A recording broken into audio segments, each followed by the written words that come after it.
Le DAF Fresh Morning, c'est 104.5 tonnes de bonne humeur. Tous les matins sur Urban FM. La meilleure radio de la capitale. La meilleure radio de la capitale. Vous êtes sur les 104.5 Urban FM, la station urbaine, et vous écoutez le DAF Fresh Morning. Aujourd'hui, on reçoit Madame Angèle Christine Ondo. Jean-Paul, c'est ça? Oui, tout à fait. C'est Madame Angèle Christine Ondo qui est l'invitée de ce numéro de DAF Fresh Morning. Aujourd'hui, nous allons parler de Mvette parce que c'est une enseignante, chercheure à l'université Omar Bongo, notamment au niveau de la faculté des lettres, où elle enseigne les textes oraux, notamment en master de littérature africaine. Et elle est aussi auteure de plusieurs ouvrages dédiés au Mvette. C'est une spécialiste en la matière. Elle compte plus de 40 années de recherche et de pratique dans ce domaine. Et donc, et aussi en tant que femme, parce que le Mvette, de manière générale, c'est un monde qui est dominé par les hommes. Et donc, ensemble, nous allons parler d'abord de ces figures féminines qui ont existé dans le Mvette. Et puis, nous parlerons aussi un peu de son parcours dans le Mvette. Et nous présenterons également succinctement 2 ouvrages qu'elle a publiés. Il y a Mvette et Quand, les figures de la pensée, aux éditions Altramenta. Et nous avons Mvette et Quand, forme et sens, l'épique dévoile le sens, aux éditions L'Harmattan. Alors, Madame Ondo, bonjour. Bonjour. Et merci encore d'être notre invitée à ce numéro de DAF Fresh Morning. Alors, la première question, c'est d'abord vous, en tant que femme, comment est-ce que vous êtes entrée dans cet univers? Qu'est-ce qui vous a donné envie de découvrir, de faire partager, de faire connaître cet univers de Mvette en tant que femme? Oui, je vous remercie d'abord de m'avoir invité. C'est vrai que je ne participe pas beaucoup à des émissions parce que le Mvette est quand même un art sacré. Oui, tout à fait. Et on ne peut pas le dévoyer complètement, on n'a pas le droit. C'est Tirandon qui a eu le droit de pouvoir vulgariser le Mvette. C'est un culte de mort, il faut bien le préciser. On ne le joue que pour les hommes, aux funérailles et au retrait de deuil. Comment je suis arrivée? C'est très simple. La petite sœur de maman avait épousé un ressortissant d'une famille de joueurs de Mvette. Et quand j'ai eu 9 ans, il s'est rendu compte que ça m'intéressait. Et tous les soirs, il me racontait les contes du Mvette, les grands héros, Mbangondo, Ntutumufulu, Angonindon, Akomamba. Oui. C'est comme ça que dès l'âge de 9 ans, j'ai été mis en contact avec l'univers du Mvette. Et puis ça m'est passé. Et je me suis retrouvée en maîtrise à la Sorbonne. Quand on m'a demandé quel sujet je choisissais pour faire la thèse, le Mvette est ressorti. Tout naturellement. Tout naturellement. Comme si c'était hier. Incroyable, mais vrai. Donc, je ne savais pas que, insidieusement, j'avais presque été initiée. Tout à fait. Voilà comment je suis arrivée en Mvette. Voilà. Alors, j'ai découvert avec vous qu'il y a eu plusieurs figures, notamment, qui ont jalonné l'histoire du Mvette, notamment, après même Oyona Dangan, c'est assez surprenant, le créateur du Mvette, qui lui succède, c'est une femme Mingankui. Tout à fait. Je ne savais pas que les femmes avaient le droit de jouer ou bien même de compter le Mvette. Ah si, il est en train de vous le dire, que Mingankui, en fait, c'est son nom de scène. D'accord. Même Oyona Dangon, ce n'est pas son vrai nom, c'est Oyono Okom Ekan, la fille de Kana. D'accord. Oui, les femmes donnaient aussi le nom. D'accord, oui, effectivement, oui. Même oui. si ce n'est pas très courant chez la plupart des femmes. Mais... Ah si, quand même, il y a... Hein? Ou bien Ngema Bazo, oui, quand même. Bien sûr. Bazo, c'est mon nom de Yingui. Bien sûr. Donc, Mingankui était une femme exceptionnelle puisqu'elle a osé succéder à Oyona Dangon, qui était un grand guerrier. Est-ce que cette succession-là s'est faite de manière naturelle ou bien il a fallu qu'elle aussi, elle se batte pour accéder à cette position-là? Ah non, le Mvette, c'est pas aisé, hein? Pas du tout. Les joueurs de Mvette que vous voyez là, ce sont des gens qui ont, je peux dire, une mémoire phénoménale parce qu'il il faut enregistrer tout ça, ressortir tout ça, et qui ont des aptitudes, je peux dire, paranormales, pour parler le français des Français. Oui. Donc, Minankui, pour pouvoir succéder à Oyona Dangon, qui était un grand guerrier, qui était un harpiste, parce que le Mvet, c'est d'abord la harpe. Oui, tout à fait. Un grand harpiste, son grand-père Ekana l'avait formé à l'harpe. Donc, pour succéder à un homme aussi charismatique et un immortel, elle ne devait pas être simple non plus. Et puis il y a d'autres figures féminines aussi que l'on découvre, notamment à la fin du 19e siècle avec Kokore Silla de Modunu, qui a pris la relève, d'autres aussi que vous m'avez fait découvrir, Asomo Ngono Ella du Cameroun. Ouais. Est-ce que ces deux figures-là ont, si tu veux, eu un même style de Mvet? Est-ce qu'il y a un trait de caractère qui est féminin dans l'art oratoire du Mvet, ou bien elles font un peu comme les hommes, quoi? Ah non, les femmes sont... Le style de Mvet de Corée, c'est un style spirituel, très masculin, très guerrier. C'est un style très fort, Andongbe. C'est un style très très fort, et c'est elle qui a initié Asomo Ngonela. Asomo s'appelait Asomo Ngonela. Du Cameroun, les deux étaient aveugles. Asomo, qui est un peu parent au président Biya. Oui. Est-ce que c'est vrai que pour être un bon conteur de Mvet, enfin les anciens ont parlé des Zungema et autres, on va même y revenir, est-ce qu'il fallait qu'ils aient une tare? Parce que vous parlez que les deux femmes étaient aveugles. D'autres disaient que par exemple Zungema, la lèpre, il avait la lèpre. Non, Zungema n'a jamais eu la lèpre. Ah, d'accord. Jamais. Donc pour parler de ces femmes fantastiques-là, c'est pas que les femmes ne puissent pas jouer du Mvet, c'est une affaire de disponibilité. Quand on est une femme, très tôt, on est occupé à aider sa mère. À cette époque-là, on aide sa mère dans les travaux des champs, de la cuisine. Et très tôt, on vous met en mariage. Et vous avez un homme et des enfants. Oui. Vous n'avez pas la disponibilité pour aller apprendre chez un maître. Parce que c'est comme dans la Grèce antique, il fallait habiter chez le maître pour apprendre d'abord à fabriquer l'instrument, à jouer de la harpe, ensuite à apprendre. Et plus tard, on vous donne l'initiation qui s'appelle Adzimvet. Donc c'est après de longues années, de très longues années.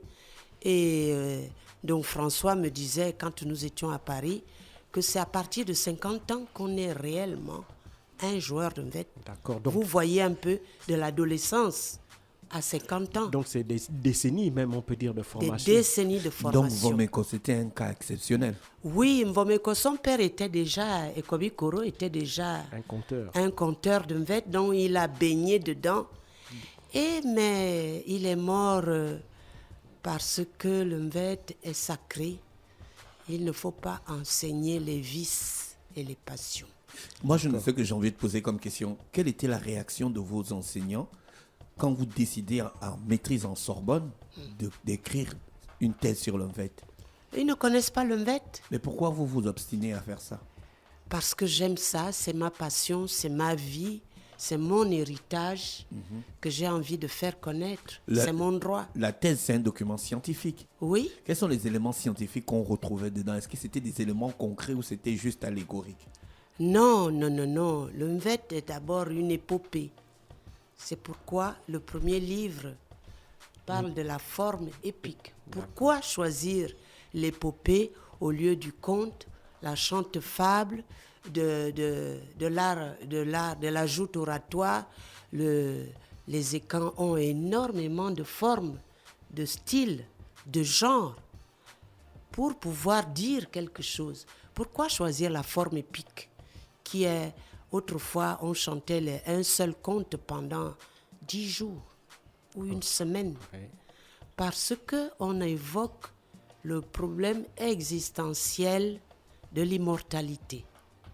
Le problème existentiel de l'immortalité, parce que l'homme n'est pas fait que de chair. L'homme est un esprit, et Tirandon l'explique bien dans son dans son dernier ouvrage, L'homme, la mort et l'immortalité. Justement, sans vous couper, Madame Ondo, est-ce qu'on peut diviser dans la manière de raconter l'épopée?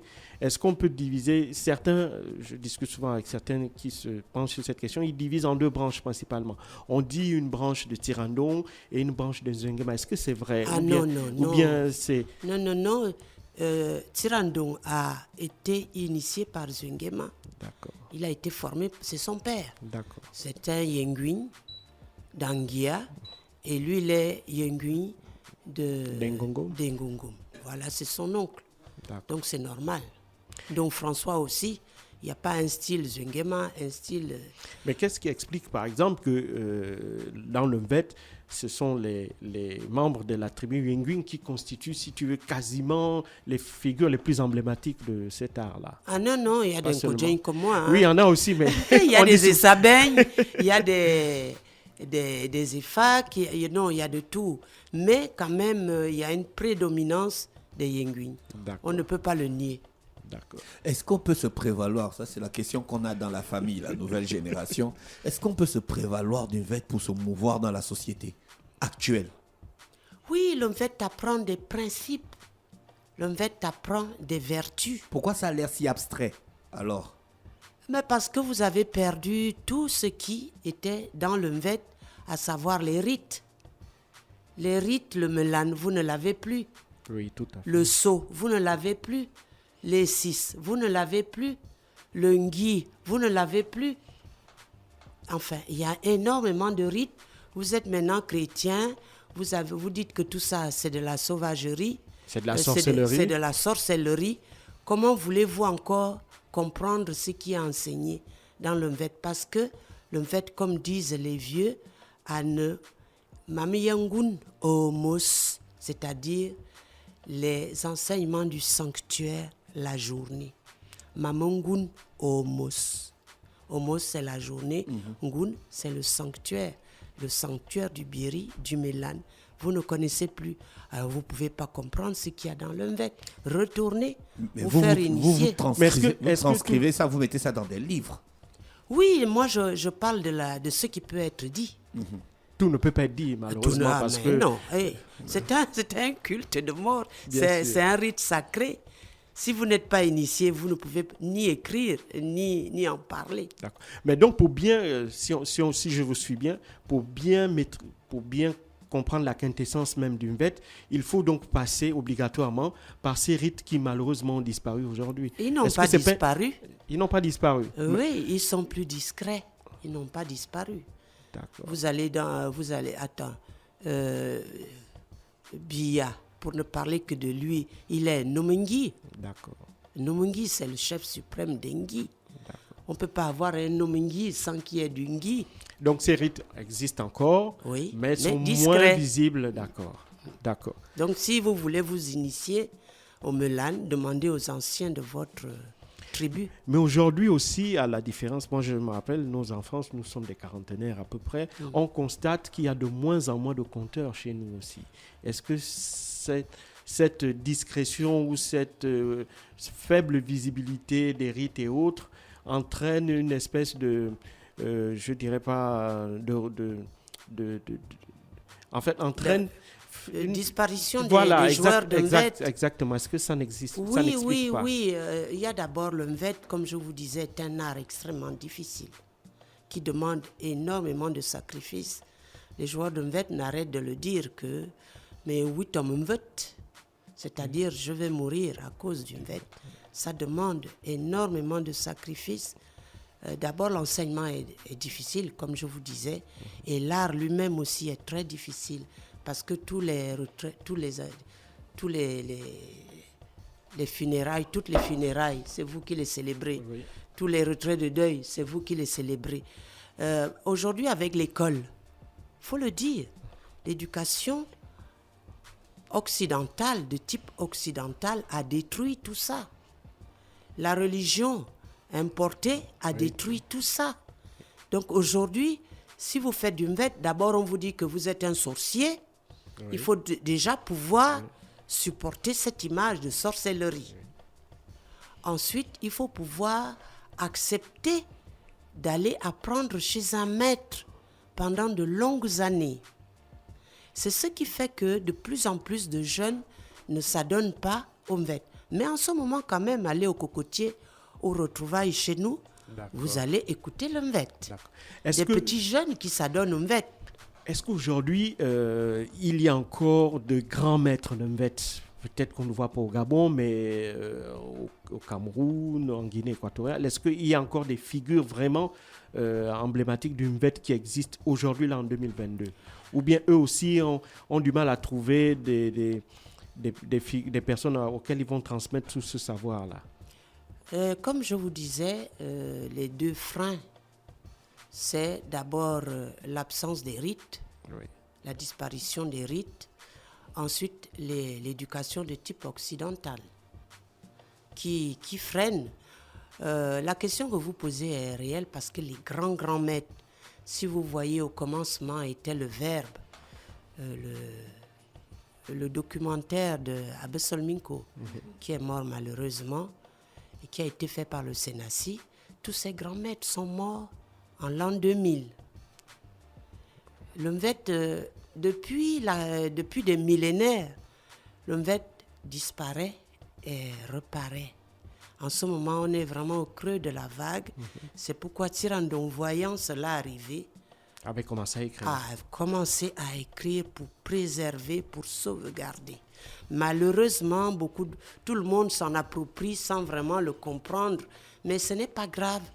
Il y aura toujours depuis des millénaires, et même si on est au creux de la vague, il y en a d'Angorn qui est immortel, reviendra pour réinsuffler, parce que depuis des millénaires, quand vous voyez la généalogie du Mvet, ils ne sont pas nombreux, ils sont une douzaine. C'est que de temps en temps, ça disparaît. C'est un cycle. Ça monte, ça descend, ça disparaît, ça revient. Donc ne vous inquiétez pas. Dans vos œuvres, c'est de l'enseignement ou bien c'est de l'épopée? Non, moi je ne joue pas du Mvet. Tirandon a essayé de m'initier, mais j'ai eu peur et puis je n'étais pas disponible. J'étais mariée, j'avais beaucoup d'enfants. Je n'avais pas la disponibilité de le faire. Je suis chercheur. Et là, on va justement en transition, et ça va être le dernier point que nous allons aborder. Justement, l'un de vos rêves, c'est de voir ériger un centre culturel dédié exclusivement au Mvet. Est-ce que vous pensez qu'on pourra y arriver? Tout est question de volonté. Si je suis arrivée en tant que femme à parler du Mvet malgré la difficulté, tout est question de volonté. Qui veut, peut. Donc, le centre culturel verra le jour. D'accord. Et donc, est-ce que vous avez déjà... Est-ce que en ce moment, il y a quand même un réseau de chercheurs, d'intellectuels qui s'intéressent sur ces questions-là et avec lesquels vous partagez énormément pour faire avancer la connaissance du Mvet? Tout à fait. Tout à fait. Omotunde, le grand maître qui vient de partir, malheureusement, vous avez expliqué le Mvet. Omotunde, qui est un Guadeloupéen, parlait du Mvet. Recherchez sur YouTube cette émission-là où il explique bien le Mvet. Mais nous, on veut des gens proches de nous qui nous expliquent ça. Oui, nous avons des forats. Nous avons des forats dédiés au Mvet.